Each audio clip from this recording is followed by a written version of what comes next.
ये कहानी है श्री कृष्ण भक्त कर्माबाई की। सन 1615 में राजस्थान के नागौर जिले के कालवा गांव में जीवन राम डूडी नाम के एक जाट किसान की खुशी का ठिकाना नहीं रहा जब उनके घर एक कन्या ने जन्म लिया। मेरी कर्मा, मेरी बेटी, आज से मैं तुझे कर्माबाई कहकर बुलाऊंगा।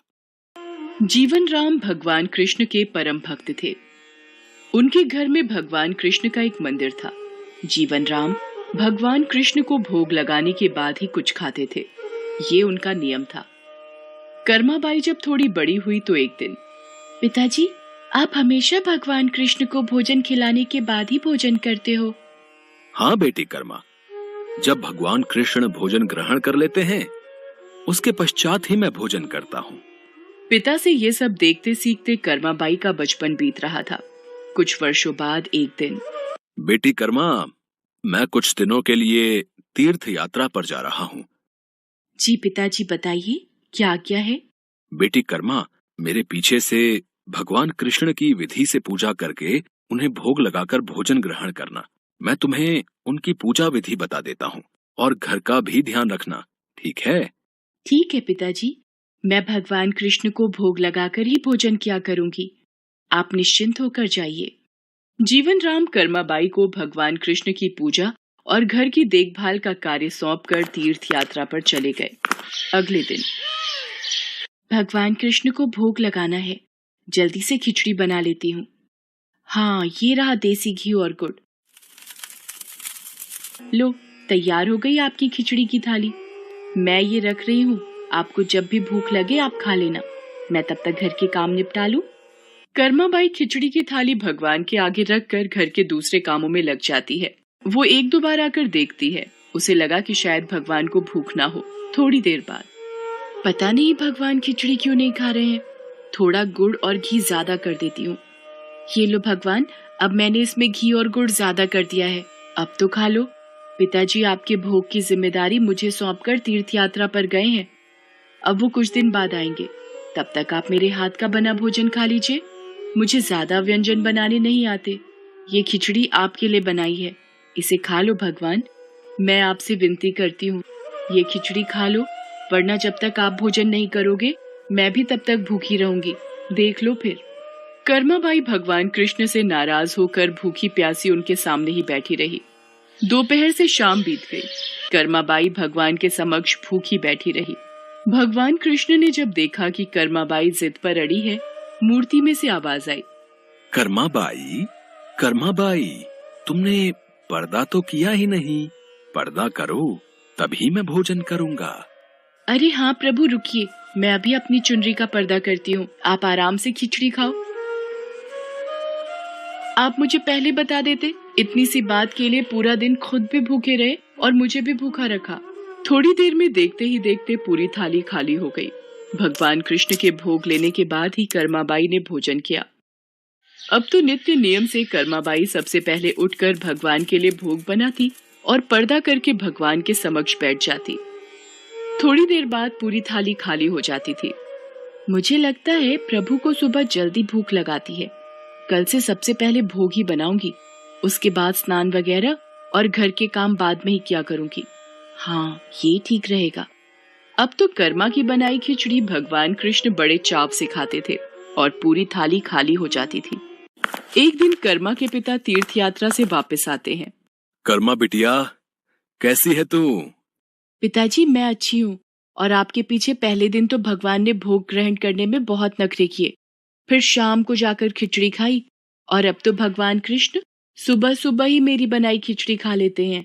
मैं सबसे पहले उन्हें भोग लगाती हूँ, जब वो खा लेते हैं उसके पश्चात ही दूसरे काम करती हूँ। हे कृष्ण मुरारी, आपकी लीला कौन जाने प्रभु। मैं तीर्थ यात्रा में आपको ढूंढ रहा था, आप तो मेरे घर में ही विराजमान हो। धन्य हो प्रभु, आपकी जय हो। बेटी कर्मा, तुम जैसी पुत्री को पाकर मैं धन्य हो गया। अब से तुम ही भगवान कृष्ण को भोग लगाना। वो तुम्हारा लगाया भोग बड़े चाव से खाते हैं। अब से तुम ही अपने हाथों से भगवान कृष्ण की सेवा करोगी बेटी। ये सब सुनकर कर्माबाई बहुत खुश होती है। अब तो कर्माबाई नियम पूर्वक जल्दी उठकर भगवान को भोग लगाती और बाद में सारे काम करती। कुछ वर्षों बाद कर्माबाई के पिता स्वर्गलोक को प्राप्त हो गए। अब कर्माबाई घर में अकेले रहती तो उनका मन नहीं लगता था, इसलिए वो भगवान कृष्ण की मूर्ति को लेकर तीर्थ यात्रा पर निकल गई और भारत में अलग अलग तीर्थों के दर्शन करने के पश्चात वो उड़ीसा के जगन्नाथपुरी मंदिर पहुंची। बस अब यही जगन्नाथपुरी में एक कुटिया में रहकर भगवान कृष्ण की भक्ति और सेवा करूंगी। कर्माबाई अपने नियम से सुबह सुबह भगवान कृष्ण को खिचड़ी का भोग लगाती और कुछ ही देर में थाली साफ हो जाती। भगवान बड़े चाव से सारी खिचड़ी खाते। उसके पश्चात कर्माबाई अपने नित्य स्नान ध्यान कार्यों को करती। एक सुबह, माँ, कुछ खाने को मिलेगा? बहुत जोरों की भूख लगी है। हाँ हाँ, आजा बेटा, यहाँ बैठ। मैंने अभी अभी श्री कृष्ण को खिचड़ी का भोग लगाया है। ले खिचड़ी खा बेटा। पसंद आई खिचड़ी तुझे? और दूं? बस माँ, पूरा पेट भर गया, आनंद आ गया तुम्हारे हाथ की खिचड़ी खाकर। माँ, क्या मैं ये स्वादिष्ट खिचड़ी कल भी खाने आ सकता हूँ? कल ही क्यों बेटा, तू रोज मेरे पास खिचड़ी खाने आ जाया कर। कर्माबाई की कुटिया में उस बालक के रूप में स्वयं भगवान जगन्नाथ खिचड़ी खाने पधारे थे और अब रोजाना कर्माबाई जब भगवान कृष्ण को खिचड़ी का भोग लगाती, थोड़ी देर बाद वो बालक भी खिचड़ी खाने आ जाता। एक दिन, कर्माबाई, भगवान को बिना स्नान किए भोग लगाना अच्छी बात नहीं। तुम रोजाना सुबह पहले स्नान आदि क्रियाएं करके विधि विधान से पूजा करके ही भगवान कृष्ण का भोग बनाया करो। ठीक है बाबा, अब मैं स्नान करके ही प्रभु का भोग बनाया करूंगी। साधु की बात मानकर कर्माबाई अगले दिन से स्नान करके पूजा के पश्चात भोग तैयार करती। इस कार्य में उन्हें बहुत देर हो जाती थी, पर वो बालक तो अपने समय पर ही खिचड़ी खाने आ जाता था। माँ, खिचड़ी दो ना, जल्दी दो, मुझे बहुत भूख लगी है माँ। थोड़ी देर रुक बेटा, अभी देती हूँ। अब तो बालक रूपी भगवान जगन्नाथ जल्दी जल्दी खिचड़ी खाकर बिना हाथ मुंह साफ किए भाग जाते थे। उन्हीं दिनों मंदिर के पुजारी, जो काफी समय से मंदिर में सेवा कर रहे थे, ये जगन्नाथ भगवान के मुख पर खिचड़ी कैसे? मंदिर में तो काफी दिनों से खिचड़ी का भोग नहीं लगा, फिर ये भगवान के मुख पर खिचड़ी कैसे? हे प्रभु, ये कैसी लीला है आपकी? भगवान जगन्नाथ पुजारी के सपने में आते हैं। मेरी भक्त कर्माबाई, जो जगन्नाथपुरी में ही रहती है, वो बहुत ही प्रेम भाव से सुबह उठकर बाजरे की खिचड़ी का भोग लगाती है। मैं रोजाना सुबह जल्दी उठकर कर्माबाई की खिचड़ी खाने जाता हूँ। मुझे कर्माबाई के हाथ की खिचड़ी बहुत पसंद है।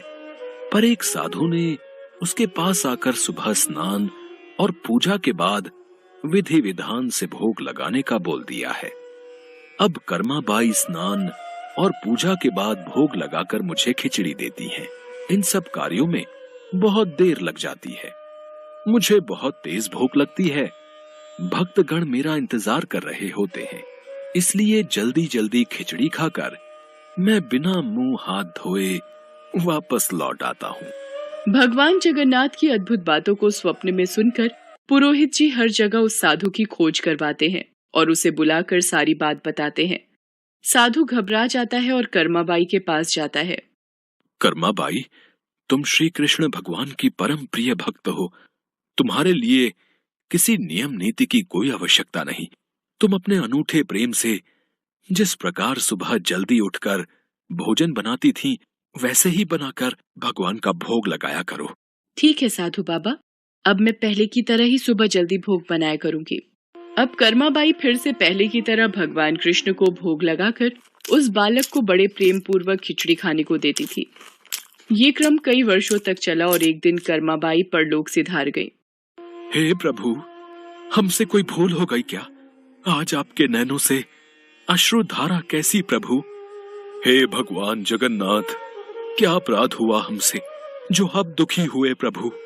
उसी रात भगवान जगन्नाथ राजा और पुजारी के स्वप्न में आते हैं और बताते हैं कि उनकी भक्त कर्माबाई इस लोक से विदा होकर भगवान में विलीन हो गई हैं। अब उन्हें सुबह सवेरे बाजरे की खिचड़ी कौन खिलाएगा, यही उन्हें दुख है। अगले दिन, पुजारी जी, जो स्वप्न आपने देखा वही स्वप्न मुझे दिखाई दिया। भगवान जगन्नाथ की प्रिय भक्त कर्माबाई अब इस लोक से विदा हो गई है। मैं चाहता हूँ आज से हर सुबह भगवान जगन्नाथ को कर्माबाई के नाम से बनाई बाजरे की खिचड़ी का भोग लगा करेगा, जिससे भगवान को कर्माबाई की कमी न महसूस हो। जी महाराज, अब से ऐसा ही होगा।